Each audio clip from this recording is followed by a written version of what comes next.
أبو سند الحق. أبو سند ما شاء الله طلع الحين يابا في المسجد الأقصى. الله أكبر. Rasulullah Shallallahu Alaihi Wasallam meneruskan, ada tanda-tanda alam menjelang kedatangan Al-Mahdi yang tidak bisa dikarang-karang, nggak bisa ditutup-tutupi. Tanda-tanda alam ini, yang pertama, Al-Mahdi akan muncul ketika Jazirah Arab dan negeri Arab sudah mulai dituruni salju. Syekh Su'ud Shuraim, saat salju pertama mulai turun di Jazirah Arab, khususnya di Arab Saudi, dia berteriak sambil khutbah Jumat dan dia berkata, "Hadhihi ayatun min ayatillah." Ini adalah satu tanda di antara tanda-tanda ayat-ayat Allah fi akhir zaman, di akhir zaman. Hai manusia, ketahuilah oleh kalian, adakah tanda yang lebih jelas melainkan salju turun di Jazirah Arab?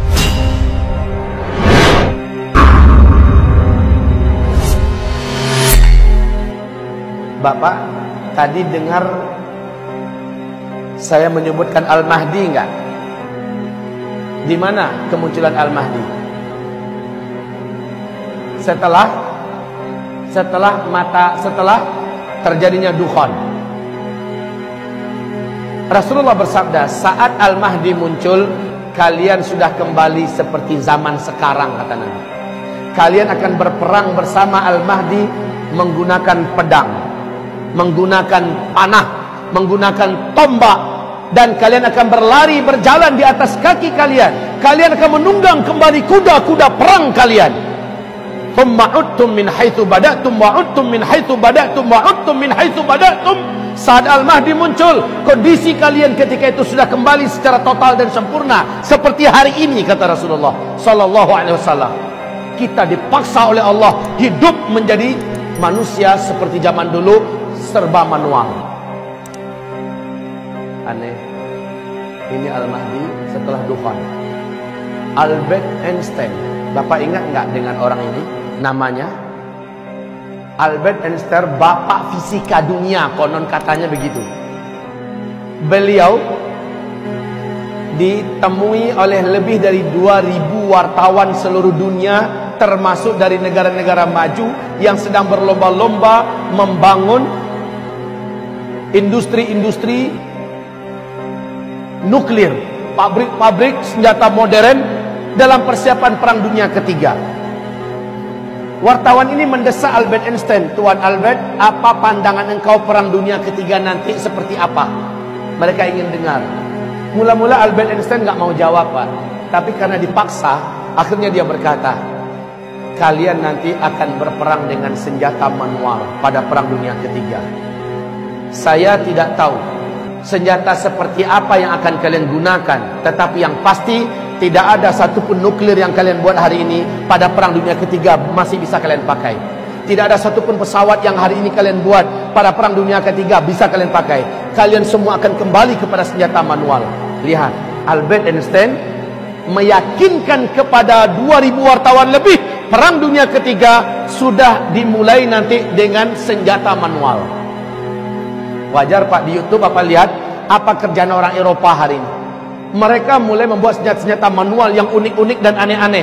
Dan saya tidak heran kalau di Vatikan Roma, puluhan ribu para pemuda-pemuda Kristen dilatih penunggang kuda sekarang ini dan melemparkan panah di atas kuda. Mereka sudah menyiapkan ratusan ribu pedang-pedang dari besi-besi terbaik hari ini. Kenapa kaum muslimin? Mereka yakin perang ke depan menggunakan kembali pedang, tombak, panah, dan sebagainya. Umat Islam apa yang dipersiapkan? Al-Mahdi akan muncul. Dan Rasulullah bersabda, beliau munculnya di Mekah. Al-Mahdi munculnya nanti di Mekah. Tepatnya seorang lelaki dari Madinah dikejar oleh 300 orang pasukan darat berjalan kaki dari Damaskus. Mereka digelari dengan pasukan Sufyani, sejumlah 300 orang. Dikejar laki-laki yang ada di Madinah ini.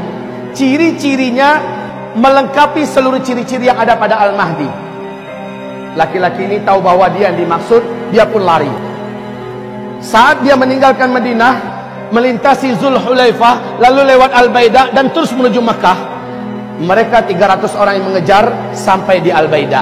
Al-Baida adalah perbatasan antara Mekah dengan Madinah. Ya, kota kecil ini Pak, masuklah 300 orang tuh di situ. Allah jadikan gempa, kemudian terbelahlah tanah di Al-Baida. Satu kota itu, gedung-gedungnya, pasar-pasarnya tenggelam masuk ke dalam tanah. Termasuk 300 orang yang ada mengejar tadi tenggelam seluruhnya, kecuali hanya satu orang disisakan oleh Allah untuk memberikan kabar kepada orang-orang di belakangnya, kami tenggelam di Al-Baida. Maka penduduk Mekah tahu bahwa penduduk masyarakat yang ada di Al-Baida sudah tenggelam. 300 pasukan yang mengejar seorang lelaki yang lari ke Mekah juga sudah tenggelam di Al-Baida. Maka pahamlah penduduk Mekah, laki-laki yang dikejar itu menurut hadis itulah Al-Mahdi. Penduduk Mekah segera menyebar mencari mana laki-laki tersebut. Karena ciri-cirinya dijelaskan lengkap oleh Nabi. Dengan sangat mudah lelaki ini akhirnya ditemukan. Ternyata laki-laki ini ditemukan sedang tawaf, Pak. Sedang tawaf, karena adabnya kalau masuk Mekah tawaf kudum dulu kan. Dia tawaf duluan.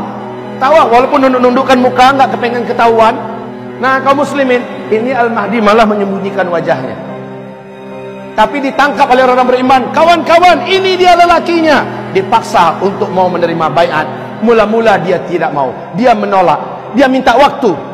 Di malam harinya kata Rasulullah sallallahu alaihi wasallam, fa aslahahu Allahu fi lailatin.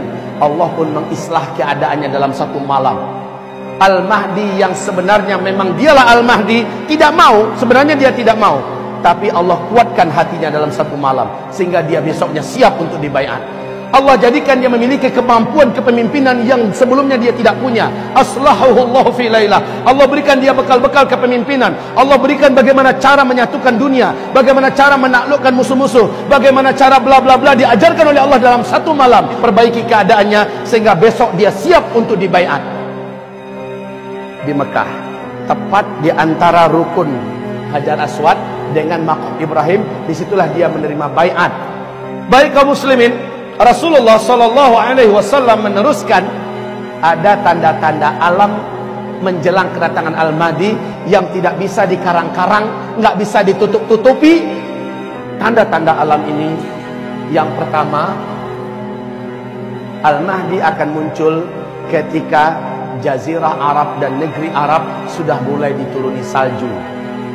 Salju turun di Arab. Sudah sejak 2009 salju mulai diansur-ansur Pak. 2012 sudah tebal, 2013 makin hebat, 2014 sudah mendekati Mekah, 2015 kemarin sahabat saya di Mekah kirim foto terbaru, video bukan foto lagi, video terbaru. Di Mekah sudah ada lembah yang sudah menggenang air, di pinggirnya sudah ada salju Pak. Syekh Su'ud Shuraim saat salju pertama mulai turun di Jazirah Arab, khususnya di Arab Saudi, dia berteriak sambil khutbah Jumat dan dia berkata, "Hadhihi ayatun min ayatillah." Ini adalah satu tanda di antara tanda-tanda ayat-ayat Allah fi akhir zaman, di akhir zaman. Hai manusia, ketahuilah oleh kalian, adakah tanda yang lebih jelas melainkan salju turun di Jazirah Arab? Kan nggak pernah kan sebelumnya kan? Nggak kebayang malah. Negeri gersang panas tandus kayak Arab gitu bisa turun salju. Tapi sekarang Pak, seorang pilot pesawat Air Asia orang Indonesia, tinggalnya di Pak Ali namanya, tinggalnya di Cyber City ya, di Malaysia. Beliau mengatakan 3 tahun terakhir ini asal dia masuk daerah Arab, khususnya daerah Arab Saudi, langit itu selalu berawan sekarang. Dulu enggak, dan makin kesininya makin tebal awannya, makin hitam Pak. Ketika dia landing di mana-mana tempat dia sudah melihat ada tumpukan-tumpukan salju. Masya Allah, ini adalah tanda Al-Mahdi sudah sangat dekat.